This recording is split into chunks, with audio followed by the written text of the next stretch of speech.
So, firstly, the average person watching this is you need to allocate to this. End of story. If you're going to start somewhere, start with Bitcoin. It's just easy to do. It's widely available, through different, whether it's a credit card, anything, just do that. I don't care. Do that. And do it with as much money as you can afford to see go down 60, 70% and don't care. And expect that to happen, because that's what you have to see the long-term 150% a year. It's included within that is these downsides. Then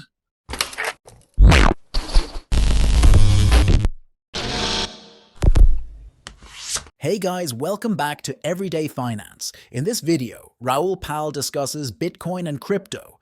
Raoul Pal, the founder and CEO of Real Vision, has articulated the notion of the banana zone within financial markets. This term is employed in a light-hearted manner to characterize phases of significant volatility in assets, with a particular focus on cryptocurrencies. This zone, according to Pal's definition, is evident on charts when market behavior exhibits volatility, often indicating substantial price fluctuations that create both risks and opportunities for investors. Pal posits that we are approaching the onset of this phase, influenced by a combination of macroeconomic indicators and evolving investor sentiment. Pal identifies two critical obstacles that must be overcome for a complete breakout into the banana zone: the impending US elections and a clear transition in central bank policies from monetary tightening to easing. The volatility associated with the US elections has begun to impact financial markets significantly. As market participants prepare for possible fluctuations, there has been a notable decline in inflows for Bitcoin exchange-traded funds, ETFs. Recent findings from Biano Research indicate that the cryptocurrency market experienced $580 million in ETF outflows in a single day, representing the second largest outflow event recorded to date. The observed trend indicates an increased level of caution among investors as they brace for potential market fluctuations in the wake of the election results. Fidelity's Bitcoin ETF, FBTC, experienced the highest outflows, totaling $169 million, while ARK Invest's RKB followed closely with $138 million in withdrawals. Grayscale's GBTC experienced outflows totaling $89.5 million, while Bitwise's BB saw outflows of $79.8 million. Conversely, BlackRock's iShares Bitcoin Trust, IBIT, demonstrated resilience, securing inflows of $38.4 million on that particular day. This divergence indicates that while certain investors are pulling back, others perceive this as a strategic entry point, potentially positioning themselves for the expected market rally once the prevailing uncertainties diminish. Pal continues to express optimism in the face of the recent sell-off, viewing the outflows as a short-term response to uncertainties rather than indicative of a fundamental change in market sentiment. He anticipates a rapid rebound, with significant capital influx into the cryptocurrency market following the clarity of election outcomes and the confirmation of any central bank policy adjustments. Pal's optimism is grounded in his overarching thesis that as macroeconomic conditions improve and central banks shift towards monetary expansion, risk assets such as cryptocurrencies are poised to experience substantial gains. He anticipates that this could trigger the next significant bull phase, attracting investors back into high volatility areas, thus entering what he refers to as the banana zone. Pal's long-term perspective focuses on the premise that macroeconomic elements, including central bank liquidity injections and the increasing acceptance of digital assets, will support the forthcoming phase of expansion in the cryptocurrency market. The potential reversal of tightening measures by central banks in light of economic slowdowns may lead to an influx of liquidity, which could significantly drive price appreciation. and lots of things Raoul Pal discusses, so please watch the video to end and share this video and subscribe our channel Everyday Finance. Thanks. If we'd have all been given shares in Facebook when it started, we'd have all been hilariously rich. But we didn't. The VCs got it, and then it went to the public market, and then you have to have a brokerage account, you have to be approved, right? What this is happening, you buy an Ethereum token today, if Ethereum ends up becoming bigger and more uses, your token value goes up. It's as simple as that. So you get to participate in an entire technological revolution really simply from your mobile phone. And you don't need anybody to approve it or do anything. Yes, there's regulation stuff, but simple stuff like that, it's pretty straightforward for almost everybody in the world. So therefore, we talked about how do you invest in your disruption and the future of technology. Okay, here's one where you can really do it. And it's easy to do. Just open a crypto account. Yeah. With one of the big crypto providers, Coinbase, Kraken, Crypto.com, who are in Gemini. What about this though? My digital bank is offering me to buy crypto on there. Should I do that? Yes, you can. And you can do it via PayPal. Start somewhere. I'm not going to say no. But you will go down the journey that everybody goes down, which is the easiest on-ramp is the best. Revolut, whatever. I don't care. Just do it. Get a feel for what it's like to own an asset that goes up and down a lot. Particularly down. When it goes down, it makes you feel terrible. And you've got to learn about how to deal with it. And then because it goes up over time, if you don't do anything and you've chosen a good quality asset that's provable as an asset in itself, it'll probably go up over time. In fact, highly likely to go up a lot. And then you'll start thinking, do you remember Raoul saying that the bank owns the stuff and I don't own it? And then you might say, oh, but the magic here is, unlike the bank where I can't take more than 10 grand out, I can put it all on my little ledger device. Because what's a ledger device? A ledger device is, it's a company that provides it, but what it is, because this is just an address on a blockchain, and think of it, it's like your mailbox. You can send stuff to it, but you can't actually take it out.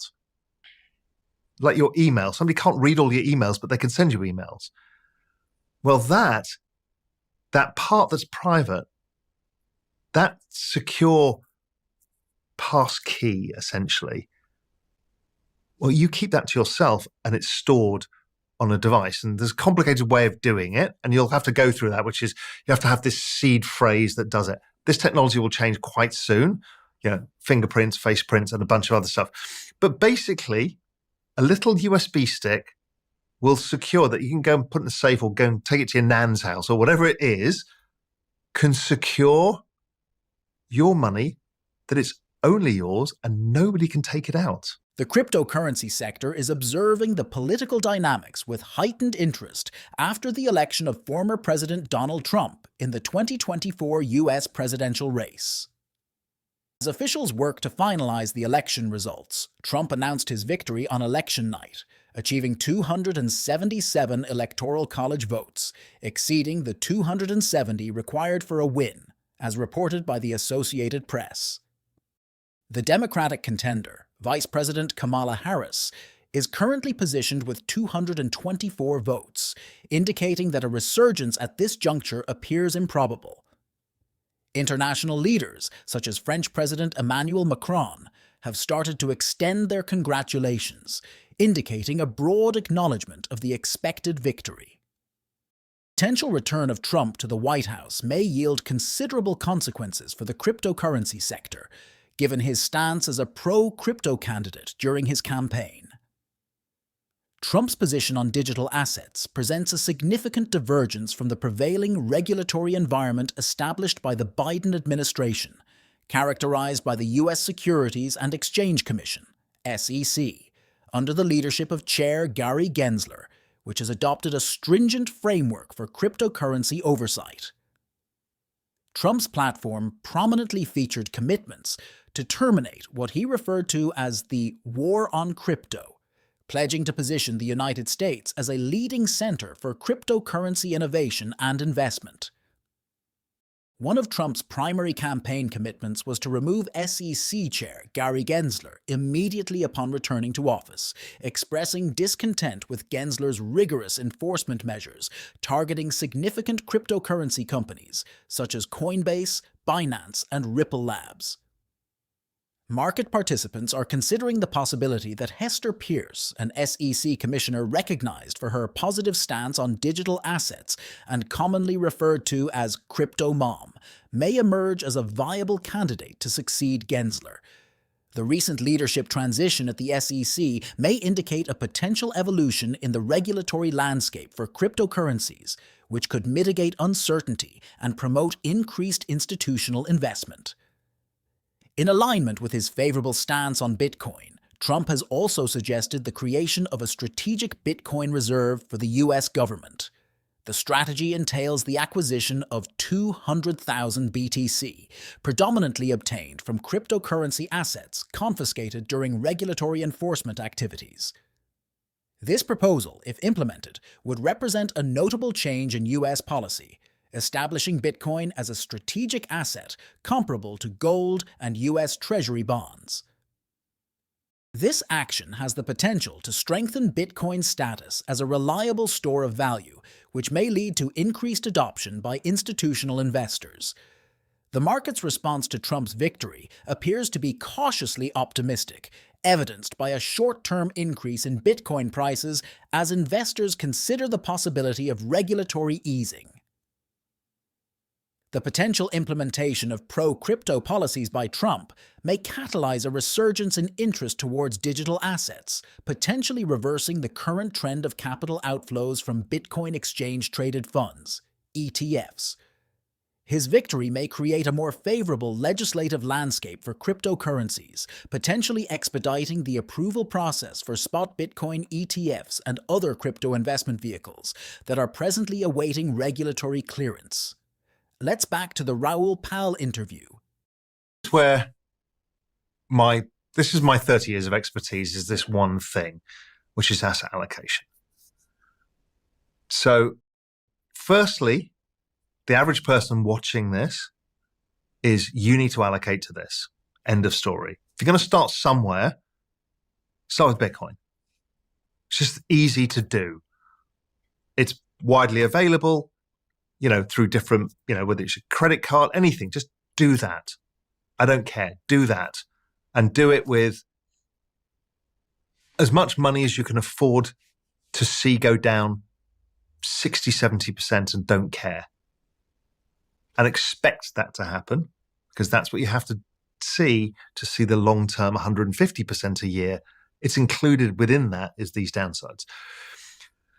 Then I want you to put in some money every month, regardless of price, to build your savings in this exponential asset that goes up a lot. Okay, now you're set. You're on the journey. And then you want to figure out, how do I make the most money? Like you, I had Bitcoin to start with. I switched all of my Bitcoin into ETH in 2020 in Ethereum. And so I just owned that, plus some NFTs and a few other bits and pieces. But generally, it was that. And then in 2022, at the bottom of the bear market, I started to see the price of Solana seeing like it wanted to outperform Ethereum. Now, Solana, much like your thesis, I saw this massive developer community, passionate retail, and a difference in the technology. Because these are all basically distributed companies that sell block space.